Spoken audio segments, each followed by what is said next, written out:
जो राम राम नमस्कार देवेंद्र। बता दें आपको, हमारे संग खड़े हैं नवीन खरे साहब एडवोकेट।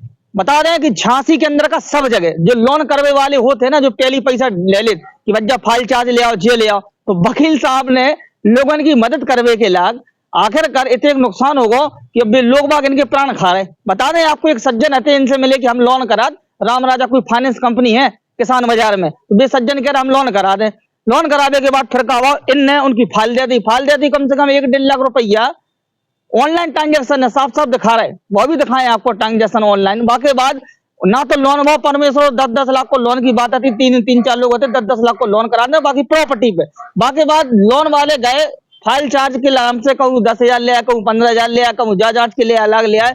चूंकि वकील साहब जमाने फंस गए, क्योंकि वकील साहब के माध्यम से भी लोन वाले के पास गए थे। अब इनसे जाने वकील साहब ने आज एसएसपी को ज्ञापन दो, क्या पूरा प्रकरण है। वकील साहब क्या नाम है आपका? हमारा नाम नवीन खरे। क्या प्रकरण है आज एसएसपी को ज्ञापन दिया, क्या है? हमने आज जो है एसएसपी महोदय को, जो झांसी में सबसे ज्यादा लोन के नाम पर जो फ्रॉड हो रहा है उसके संबंध में ज्ञापन दिया है।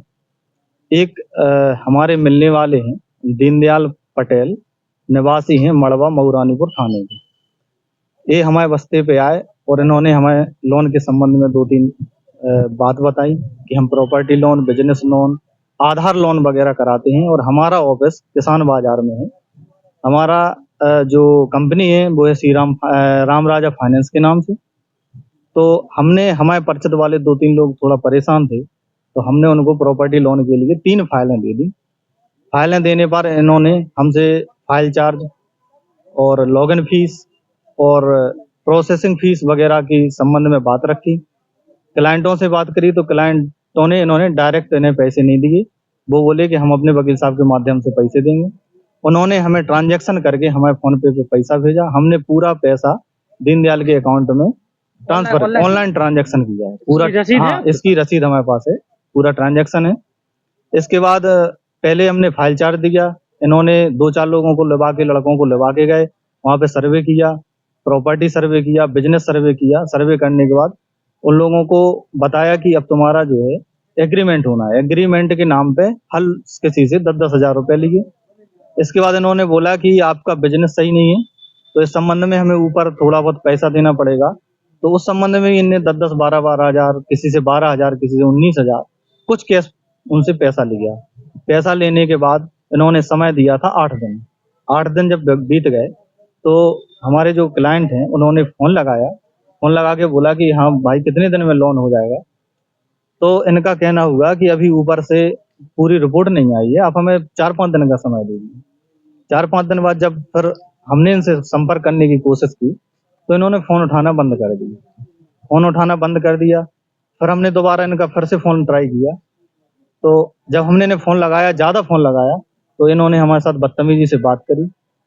बोले हम वहीं पे आके अभी मारेंगे, मार के फेंक देंगे, मुंह तोड़ देंगे। हमारे जितने हमारे साथ में 5-6 लोग हैं, हम सभी लोग आकर अभी तुम्हें बस्ते पे वहीं पे मारेंगे। इस प्रकार की उन्होंने कई प्रकार की धमकी दी। और बाद में रिकॉर्डिंग है, कुछ हमारे पास रिकॉर्डिंग है, कुछ रिकॉर्डिंग है। तो वो रिकॉर्डिंग मेरे मोबाइल में सेव है, जो कि मैंने एसएसपी महोदय को भी सुनाई थी। तो इस संबंध में उन्होंने फिर उसके बाद उन्होंने बहाना बना दिया कि हमारी एफआईआर हो गई। इसके बाद फिर बोले मैं बीमार हूँ। अभी इस समय उनसे बात नहीं हो पा रही क्योंकि उनका मोबाइल भी स्विच ऑफ जा रहा। थाने से भी प्रभारी महोदय भी फोन ट्राई कर रहे हैं तो उनका मोबाइल स्विच ऑफ जा रहा है। और अभी कल हमारी उनसे बात हुई तो बोल रहे हैं हमारा पथरी का ऑपरेशन हुआ है तो मैं ग्वालियर में भर्ती हूँ। ऐसे इस प्रकार के बहाने बना रहे, ना तो कोई काम करा रहे, ना उनका कोई पैसा वापस कर रहे। अब आप क्या चाह रहे हैं? हमारा श्रीमान एसएसपी महोदय से यह निवेदन है कि इस प्रकार के लोगों को के खिलाफ सख्त से सख्त कार्रवाई हो, उनके खिलाफ एफआईआर दर्ज हो।